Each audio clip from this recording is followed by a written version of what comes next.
30 years since Great Britain returned from a Winter Games without a single medal, and at this year's Olympics, it's drawing to a close this week.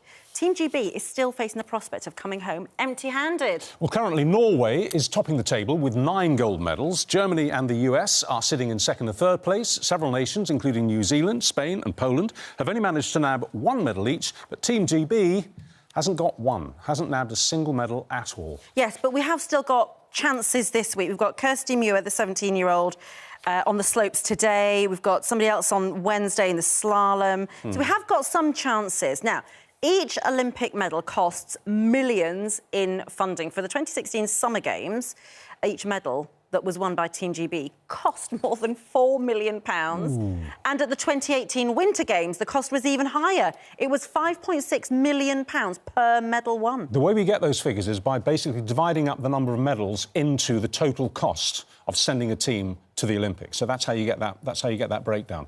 So the question is it worth the money if you don't get anything? Well, joining us now is ski jumper and Olympian Eddie the Eagle Edwards. Hi, lovely to see you again, Eddie. And former badminton world champion Gail Emms, who thinks very strongly that we should basically pack our bags and go and not go back. You see, the trouble with that, Gail, and I can see the financial arguments here, but the trouble with that is it looks like we're sore losers, doesn't it? Looks like we can't take a bad Olympics. Yeah. The trouble is, UK sport is about performance, elite performance, and getting those medals. That is why UK sport was set up.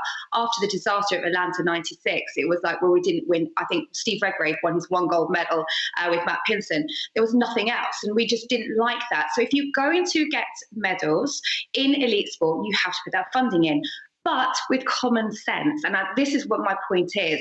You know, we are not, you saw Norway at the top. Norway, they have mountains, snow, very winter Olympic nation. We're not. And let's just, sort of think about it. Is it really worth investing all this money into, well, look around. We've got to artificially produce snow. We've got to we just don't have the resources naturally in this country for a Winter Olympics. So surely the money is better placed where we do perform in the Summer Olympics. Yeah, Eddie, she's got a very good point, hasn't she? It is not our strong hand. And so why do we keep playing it at great cost? No, because the Olympics is special. If all these, if it's only about winning, then the Olympics will become just a glorified World Championships. And every sport has its World Championship. We don't need another. And sport is just entertainment. People love to see the guys who come 50th as much as they like to see the world champions. Sport is entertainment, and we shouldn't lose that. And I think we should be spending double the amount to our athletes because it's very difficult. We don't have any snow. We've got to travel. It costs a lot of money. We should be spending double. You say double the money, right? I've got some notes here. In the Winter Olympics, in 2014, the funding was £13.4 million. We got 5 medals. In 2018 in Pyeongchang, the funding doubled to £28 million in funding. Do you know how many medals we got? 5. No. We got the same amount. So that's more. Right. No, but doubling the money didn't make any more medals. Didn't make any difference to the outcome. It doesn't matter. It doesn't matter. We're out there. We're performing. We're doing the best we can. Yes, we're not a winter Eddie, nation. you had a lovely life out of it, and it might be lovely for the people performing, but 40% of the funding, well, most of it comes from National Lottery, which of course does mean that other charities then don't get that money. Absolutely, yeah. But at the same time, there is some taxpayer funding there, so there is an accountability, isn't there, Gail Emms? No. Oh, definitely, they would have this. As an Olympian who won a medal in Athens 2004, I was on that funding. I think there was a huge investment for myself and Nathan Robertson to get a medal in Beijing 2008. We came 5th. We did not fulfil our lottery funding, and we feel, we let people down for that. Then funding was cut in sport like badminton, for instance. People lost jobs with coaches and everything like that. So there has to be accountability about it. You cannot double just to go, just to participate. £10 million just to come last. I'm not sure it's really come on, it could be put in so much better place. I love the stories. Don't get me wrong, Eddie, you're a legend in that. But sport is a business now. And to say that £10 million just to come last an event, I'm not sure I can really well with. I suppose one of the issues at play here that we haven't really talked about is that Britain loves a valiant loser.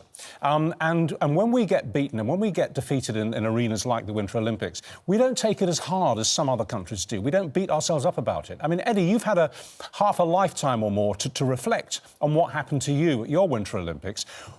Looking back on it now, trying to analyse it now, why do you think that your conspicuous lack of success, I mean, your near uselessness, really, made you a star? I think it didn't have much to do with the fact that I came 58. There was a lot of other things happening at the same time. I was Britain's first ever Olympic ski jumper. We'd never had one before. I was doing the best I can with what we had. That's what it was about, the resilience and tenacity getting there. With no money, I might add, no money at all. And yet I still managed to get there. And that's what the Olympics is about. It's for everybody. It's not just for the elite athletes. The professionals came in and hijacked the Olympics 50 years ago, and they're taking over and they're pushing the amateurs out, and that is wrong. That is going against the whole Olympic ideal. It's interesting. I do wonder whether, actually, you say double the money, whether actually, rather than putting it into those who are already trying to aim for the Olympics, we should, and it would perhaps suit both your needs, put it into grassroots Winter Olympics and maybe improve our facilities here so that at least we can try and, in the next 20 years, find some future stars and medalists. And thank you both. There is going to be, obviously, serious questions, genuinely, beyond this debate, about the funding of the Winter Olympics, I think, if they come back with nothing. But we still have a week in hand, so fingers crossed. What are Team GB saying? What are Team GB saying?